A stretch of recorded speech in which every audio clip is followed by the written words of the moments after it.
System पर भरोसा किया और फिर जब बुढ़ापे में उसे सहारे की जरूरत पड़ी तो उसे महीने में मुश्किल से 1 या 2 हज़ार की पेंशन मिलती है। क्या यह न्याय है? क्या यह वही भारत है जो अपने बुजुर्गों का आदर करता है? आज हम बात कर रहे हैं उस खबर की जो अगर हकीकत में बदल गई तो देश के लाखों पेंशनरों की जिंदगी में एक नई रोशनी, एक नया सवेरा ला सकती है। यह कोई साधारण अपडेट नहीं है, यह एक ऐसी पहल है जो आपके हर महीने की पेंशन स्लिप पर नई उम्मीद का नंबर जोड़ सकती है। जी हाँ, बात हो रही है ईपीएफओ के एक बड़े प्रस्ताव की जिसमें चर्चा चल रही है। पेंशन के साथ महंगाई भत्ता यानी डीए बोनस जोड़ने की सुनकर यकीनन दिल को सुकून मिलेगा, क्योंकि जो रकम आज महीने दर महीने आपके खाते में आती है वही रकम कल को हर 6 महीने में अपने आप बढ़ने लगे या किसी सपने जैसा लगता है। लेकिन दोस्तों, यह सपना अब धीरे धीरे हकीकत की ओर बढ़ता दिखाई दे रहा है। ईपीएफओ के दफ्तरों में पिछले कुछ महीनों से इस मुद्दे पर लगातार बैठकों का दौर चल रहा है। हर मीटिंग में एक ही सवाल गूंज रहा है, क्या अब वक्त आ गया है कि ईपीएस 95 योजना को एक नई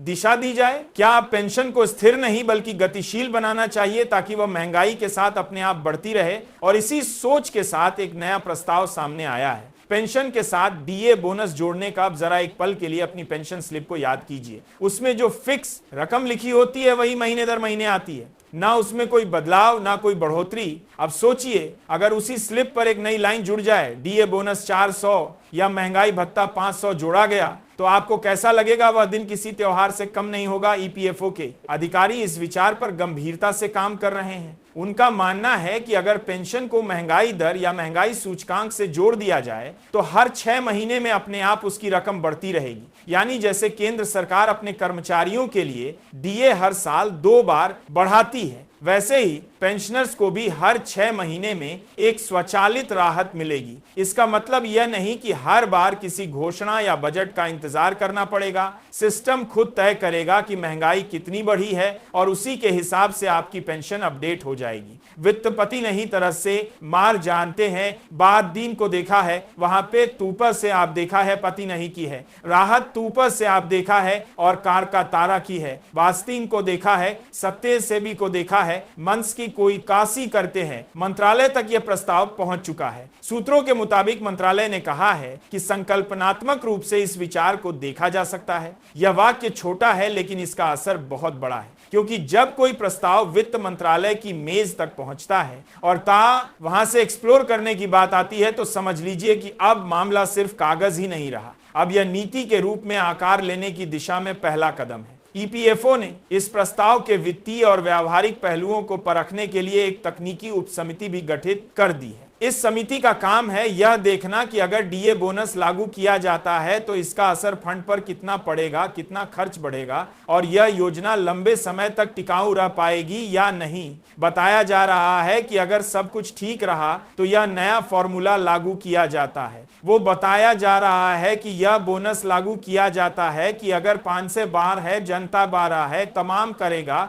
सकता है। अब सोचिए, जब हर 6 महीने में आपकी पेंशन बढ़ेगी तो त्योहारों का मौसम आपके लिए और भी खुशियों भरा होगा। किसी को दवाइयों का खर्च निकालने में राहत मिलेगी, किसी को बिजली का बिल भरने में सहूलियत, किसी को अपने बच्चों या पोते पोतियों के लिए कुछ अतिरिक्त देने की खुशी। यही तो असली पेंशन का मतलब है, बुढ़ापे में सम्मान के साथ जीने की सुविधा। लेकिन दोस्तों, हर बड़ी उम्मीद के रास्ते में कुछ बड़ी चुनौतियां भी खड़ी होती हैं। यही हाल इस प्रस्ताव का भी है। ईपीएफओ के फंड पर पहले से ही लगभग 16 करोड़ से अधिक का वित्तीय गैप बताया जा रहा है, यानी पहले से ही पेंशन फंड पर दबाव है। ऐसे में अगर डीए बोनस लागू कर दिया जाता है तो अगले 5 सालों में सरकार पर करीब 100 करोड़ का अतिरिक्त बोझ पड़ सकता है। अब सवाल उठता है, क्या सरकार इस बोझ को उठाने के लिए तैयार होगी? वित्त मंत्रालय की प्राथमिकता हमेशा से रही है, पहले फंड फिर फार्मूला, यानी पहले यह साबित किया जाए कि फंड इतना मजबूत है कि वह आने वाले वर्षों में भी स्थिर रह सके। अगर फंड में कमजोरी है तो नए लाभ देना वित्तीय दृष्टि से जोखिम भरा होगा। यही वजह है कि मंत्रालय ने फिलहाल इस प्रस्ताव को रिव्यू मोड में रखा है। ना हाँ कहा है, ना बस समीक्षा जारी है। अब आप सोचिए कितनी बार ऐसा हुआ है कि कोई प्रस्ताव आया, पेंशन बढ़ाने की बात हुई, बैठकें हुई और फिर सब कुछ रिव्यू अंडर प्रोसेस कहकर ठंडे बस्ते में चला गया। याद कीजिए जब न्यूनतम पेंशन को 1000 से बढ़ाकर 2000 करने की चर्चा चली थी, कितनी बार फाइल घूमी, कितनी बार मीटिंग्स हुई, लेकिन नतीजा वही विचाराधीन। यही डर इस बार भी लोगों के मन में है, कहीं यह डीए बोनस भी सिर्फ कागजों में ना रह जाए। हालांकि इस बार हालात थोड़े अलग लग रहे हैं। वहां मजा है पब्लिक प्रेशर। देश के अलग अलग राज्यों में पेंशनर संघ फिर से सक्रिय हो गए हैं। जगह जगह ज्ञापन सौंपे जा रहे हैं, प्रदर्शन हो रहे हैं और सोशल मीडिया पर अभियान चलाए जा रहे हैं कि हमारे हक की पेंशन चाहिए। वादा नहीं, उनका कहना है कि अगर सरकार डीए बोनस नहीं देगी तो कम से कम मौजूदा पेंशन राशि में ठोस बढ़ोतरी करें। लेकिन वित्त मंत्रालय का जवाब अब भी सख्त है। पहले यह साबित कीजिए कि फंड टिकाऊ रहेगा, यानी जब तक ईपीएफओ यह नहीं दिखा देता कि डीए बोनस देने के बाद भी फंड पर कोई खतरा नहीं होगा, तब तक नई सुविधा नहीं दी जाएगी। और यही वह बुनियादी को जार पर बात करता है कि ईपीएफओ ये देखा लास्थार दीवार है जो पेंशनरों की उम्मीदों और हक के बीच खड़ी है। अब जरा एक बुजुर्ग पेंशनर की हालत सोचिए। उम्र 67 या 68 साल, शरीर कमजोर, दवाइयों का खर्च बढ़ता जा रहा है, बिजली पानी का बिल, राशन का खर्च, सब कुछ बढ़ रहा है, लेकिन पेंशन वही पुरानी रकम। कई लोगों की पेंशन तो आज भी केवल 1000, 1200, 1500 ही है। इतने में आज के समय में तो किसी का गैस सिलेंडर भी नहीं भरता।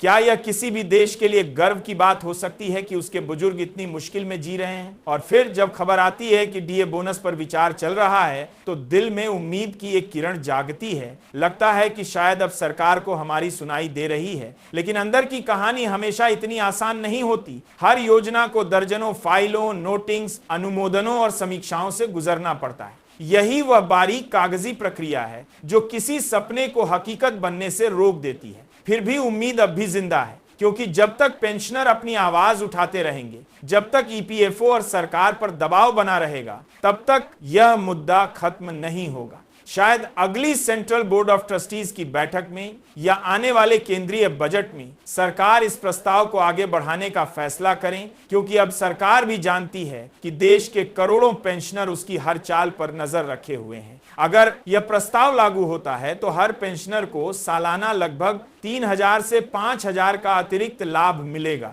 यह रकम किसी बुजुर्ग के लिए बहुत बड़ी राहत साबित होगी। किसी के लिए यह दवा का खर्च है, किसी के लिए सर्दी में कंबल खरीदने का सहारा। ऐसे में अगर सरकार इस कदम को मंजूरी देती है तो यह सिर्फ एक आर्थिक फैसला नहीं बल्कि एक नैतिक जिम्मेदारी का निर्वहन होगा, क्योंकि बात सिर्फ पैसे की नहीं है, बात है सम्मान की। जिसने अपनी जवानी देश को दी उसे बुढ़ापे में तिरस्कार नहीं, सहारा मिलना चाहिए। डीए बोनस का यह प्रस्ताव उसी सम्मान की ओर एक कदम है। लेकिन अगर सरकार ने इसे ठंडे बस्ते में डाल दिया तो वही पुराना सवाल फिर उठेगा। क्या पेंशनर सिर्फ वोट बैंक हैं जिन्हें चुनाव के समय याद किया जाता है और बाकी समय भुला दिया जाता है? आज जरूरत है कि इस सवाल का जवाब सिर्फ सरकार ही नहीं बल्कि पूरा समाज दे। हर नागरिक, हर युवा को यह समझना होगा कि पेंशनरों के अधिकारों की लड़ाई सिर्फ बुजुर्गों की नहीं बल्कि पूरे समाज की लड़ाई है, क्योंकि एक दिन हर किसी को रिटायर होना है और अगर आज सिस्टम सुधरा नहीं तो कल वही तकलीफ हमें भी झेलनी पड़ेगी।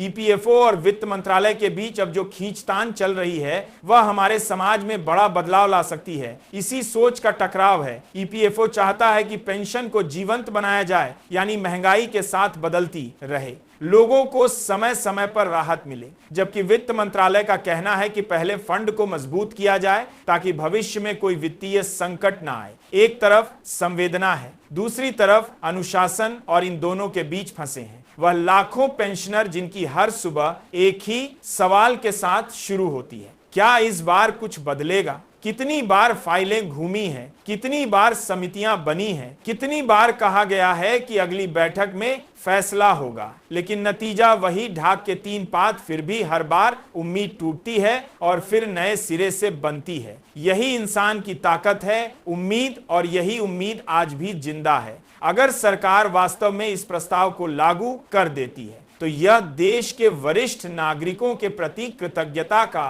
प्रतीक होगा। यह एक संदेश होगा कि भारत अपने बुजुर्गों को सिर्फ वोटर नहीं बल्कि अपने अनुभव और परंपरा का स्तंभ मानता है। और अगर ऐसा नहीं होता तो यह वही निराशा होगी जो हर पेंशनर के दिल में सालों से पल रही है।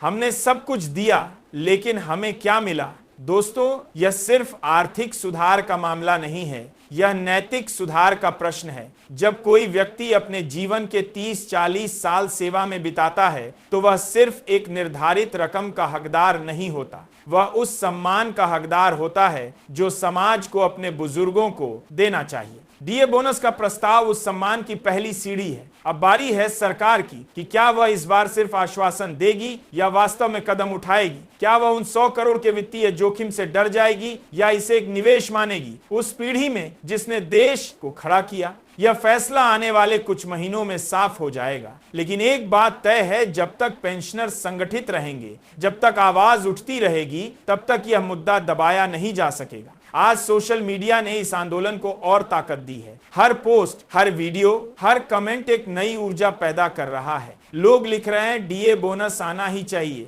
हमारे हक की पेंशन चाहिए, वादा नहीं। और यह नारा अब सिर्फ नाराजगी का प्रतीक नहीं बल्कि जागरूकता का प्रतीक बन गया है, क्योंकि यह लड़ाई सिर्फ पैसे की नहीं बल्कि चारा का प्रतीक करना था, आत्मसम्मान की है। जब एक पेंशनर कहता है कि मेरी दवाइयों का खर्च भी पेंशन से पूरा नहीं होता, तो यह सिर्फ उसकी तकलीफ नहीं बल्कि पूरे सिस्टम की असफलता का आईना है। इसीलिए दोस्तों, अब वक्त है जागरूक रहने का, संगठित रहने का, क्योंकि बदलाव कभी ऊपर से नहीं आता, वह हमेशा नीचे से उठती आवाज से आता है। अगर जनता तैयार हो, अगर पेंशनर एकजुट हो, अगर समाज समझे कि बुजुर्गों का सम्मान ही असली प्रगति है, तो फिर कोई भी दीवार बड़ी नहीं रहती। तो अगर आप भी मानते हैं कि डीए बोनस जरूरी है, अगर आप भी चाहते हैं कि देश के बुजुर्गों को उनका हक मिले, तो इस वीडियो को शेयर कीजिए, इस आवाज को और फैलाइए, क्योंकि यह सिर्फ खबर नहीं, यह लाखों उम्मीदों की पुकार है। और अंत में एक ही बात, यह लड़ाई अब सिर्फ आर्थिक राहत की नहीं है,